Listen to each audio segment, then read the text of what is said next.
ओम शांति।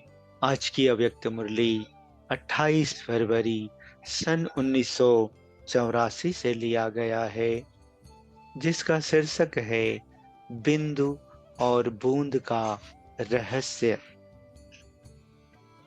आज भोलानाथ बाप अपने भोले बच्चों से बच्चों का सो बाप का अवतरण दिवस अर्थात अलौकिक रूहानी जयंती मनाने आए हैं।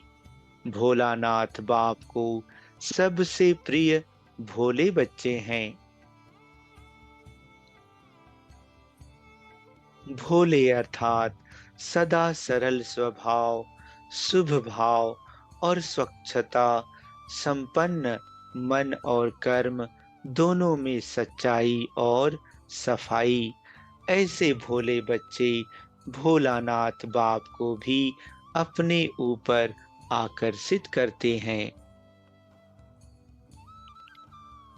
भोलानाथ बाप ऐसे सरल स्वभाव भोले बच्चों के गुणों की माला सदा ही सिमरन करते रहते हैं। आप सभी ने अनेक जन्मों में बाप के नाम की माला सिमरन की और बाप अभी संगम युग पर बच्चों को रिटर्न दे रहे हैं। बच्चों की गुणमाला सिमरन करते हैं। कितने भोले बच्चे भोलानाथ को प्यारे हैं। जितना ज्ञान स्वरूप नॉलेजफुल पावरफुल, उतना ही भोलापन भगवान को भोलापन प्यारा है। ऐसे अपने श्रेष्ठ भाग्य को जानते हो ना, जो भगवान को मोह लिया, अपना बना दिया।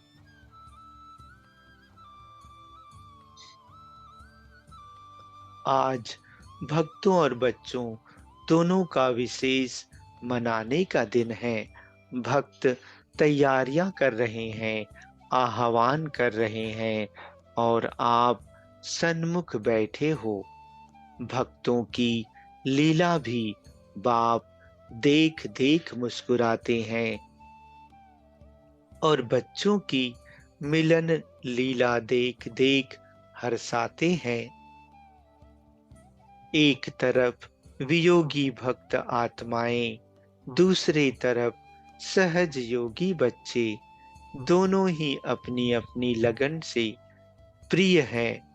भक्त भी कोई कम नहीं है। कल के दिन आकारी इष्ट रूप में चक्र लगाकर देखना। बाप के साथ शालिग्राम बच्चों की भी विशेष रूप से पूजा होगी। अपना पूजन बाप के साथ भक्तों का देखना। अभी अंत तक भी नौधा भक्त कोई कोई है जो सच्चे स्नेह से भक्ति कर भक्ति की भावना का अल्प समय का फल अनुभव करते हैं। कल का दिन भक्तों के भक्ति की विशेष लगन का दिन है। समझा? आप सभी बाप की जयंती मनाएंगे या अपनी सारे कल्प में बाप और बच्चों का एक ही बर्थडे हो, यह हो सकता है।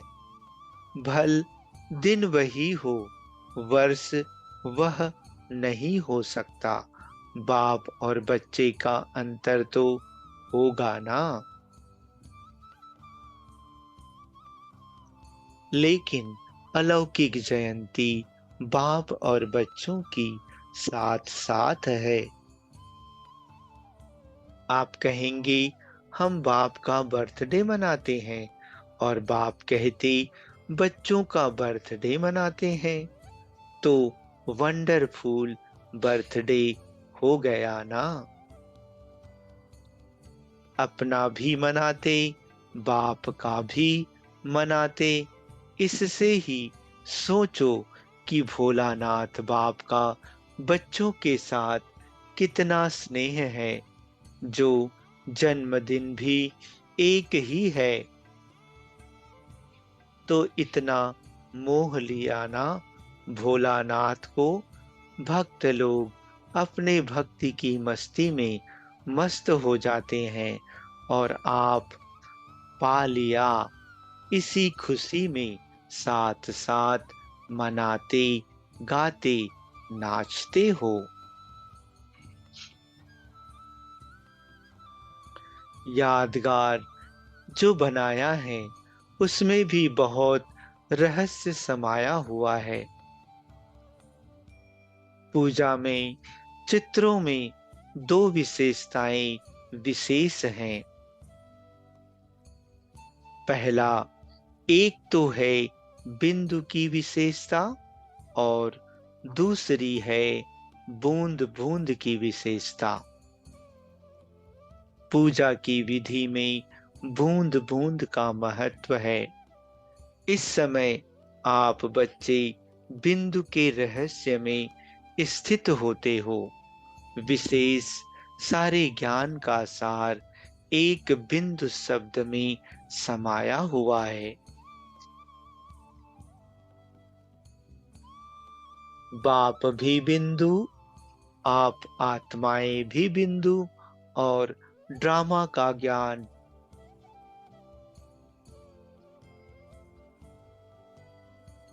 धारण करने के लिए जो हुआ, फिनिश अर्थात फुल स्टॉप, बिंदु लगा दिया। परम आत्मा, आत्मा और यह प्रकृति का खेल अर्थात ड्रामा, तीनों का ज्ञान प्रैक्टिकल लाइफ में बिंदु ही अनुभव करते हो ना। इसलिए भक्ति में भी प्रतिमा के बीच बिंदु का महत्व है। दूसरा है बूंद का महत्व। आप सभी याद में बैठते हो या किसी को भी याद में बिठाते हो तो किस विधि से कराते हो? संकल्पों की बूंदों द्वारा। मैं आत्मा हूं, यह बूंद डाली।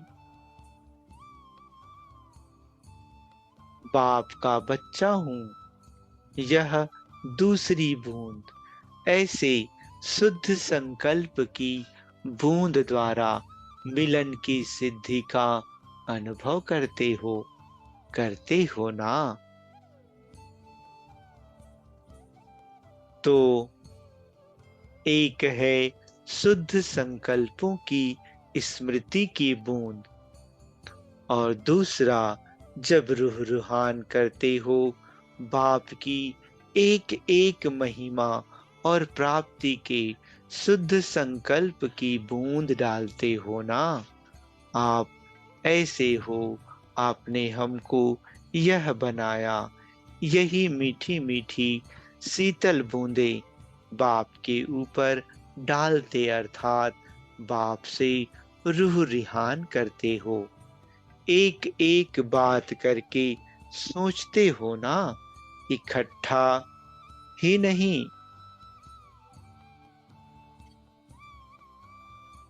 तीसरी बात, सभी बच्चे अपने तन मन धन से सहयोग की बूंद डालते, इसलिए आप लोग विशेष कहते हो फूरी फूरी तालाब। इतना बड़ा विश्व परिवर्तन का कार्य, सर्वशक्तिमान का बेहद का विशाल कार्य, उसमें आप हर एक जो भी सहयोग देते हो, बूंद समान ही तो सहयोग है। लेकिन सभी की बूंद बूंद के सहयोग से सहयोग का विशाल सागर बन जाता है। इसलिए पूजा की विधि में भी बूंद का महत्व दिखाया है। विशेष व्रत की विधि दिखाते हैं। व्रत लेते हो ना आप सभी, बाप के सहयोगी बनने में व्यर्थ संकल्प के भोजन का व्रत लेते हो कि कभी भी बुद्धि में अशुद्ध व्यर्थ संकल्प स्वीकार नहीं करेंगे। यह व्रत अर्थात दृढ़ संकल्प लेते हो और भक्त लोग अशुद्ध भोजन का व्रत रखते हैं और साथ साथ आप सदा के लिए जागती ज्योति बन जाते हो और वह उसके याद स्वरूप में जागरण करते हैं। आप बच्चों के अविनाशी रूहानी अंतर्मुखी विधियों को भक्तों ने स्थूल बाहरमुखी विधियां बना दी हैं। लेकिन कापी आप लोगों को ही कापी आप लोगों की है। जो कुछ टच हुआ रजो प्रधान बुद्धि होने कारण ऐसे ही विधि बना दी। वैसे रजो गुनी नंबर 1 भक्त और भक्ति के हिसाब से सतोगुनी भक्त तो ब्रह्मा और आप सभी आत्माएं निमित्त बनते हो। लेकिन पहले मनसा स्नेह और मनसा शक्ति होने के कारण मानसिक भाव की भक्ति शुरू होती है। यह स्थूल विधियां पीछे पीछे धीरे धीरे ज्यादा होती हैं।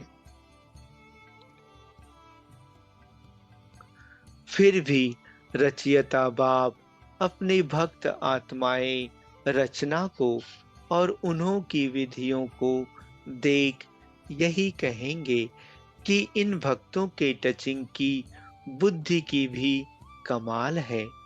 फिर भी इन विधियों द्वारा बुद्धि को बिजी रखने से विकारों में जाने से कुछ ना कुछ किनारा तो किया ना। समझा? आपके यथार्थ सिद्धि की विधि भक्ति में क्या क्या चलती आ रही है। यह है यादगार का महत्व। डबल विदेशी बच्चे तो भक्ति देखने से किनारे में रहते हैं, लेकिन आप सबके भक्त हैं तो भक्तों की लीला आप बच्चे अनुभव करते हो कि हम पूज्य आत्माओं का अभी भी भक्त आत्माएं कैसे पूजन भी कर रही हैं और आह्वान भी कर रही हैं। ऐसे महसूस करते हो? कभी अनुभव होता है भक्तों की पुकार का? रहम आता है भक्तों पर?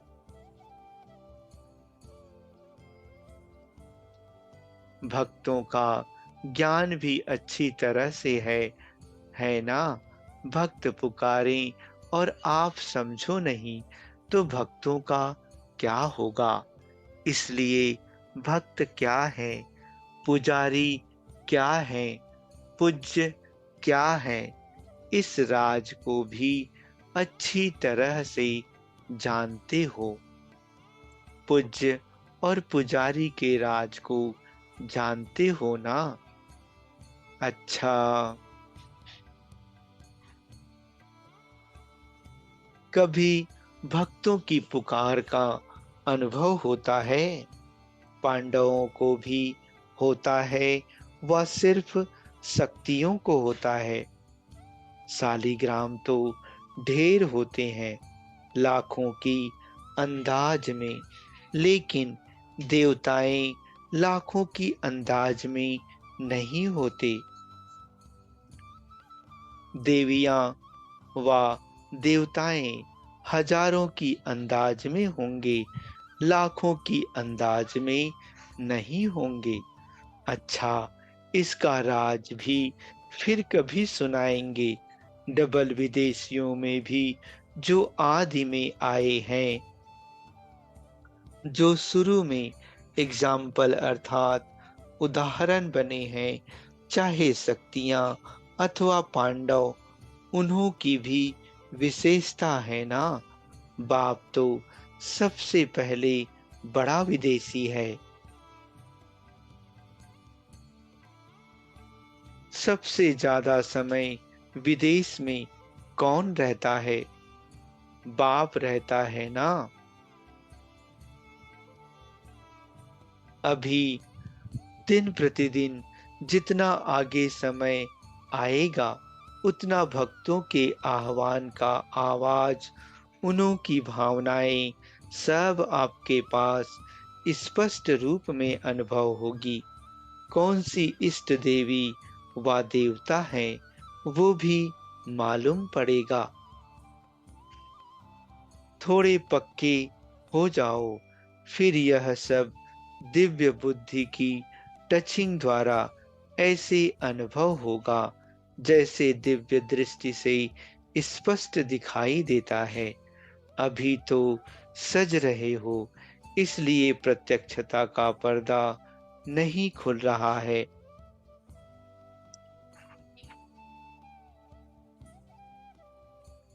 जब सज जाएंगे तब पर्दा खुलेगा और स्वयं को भी देखेंगे।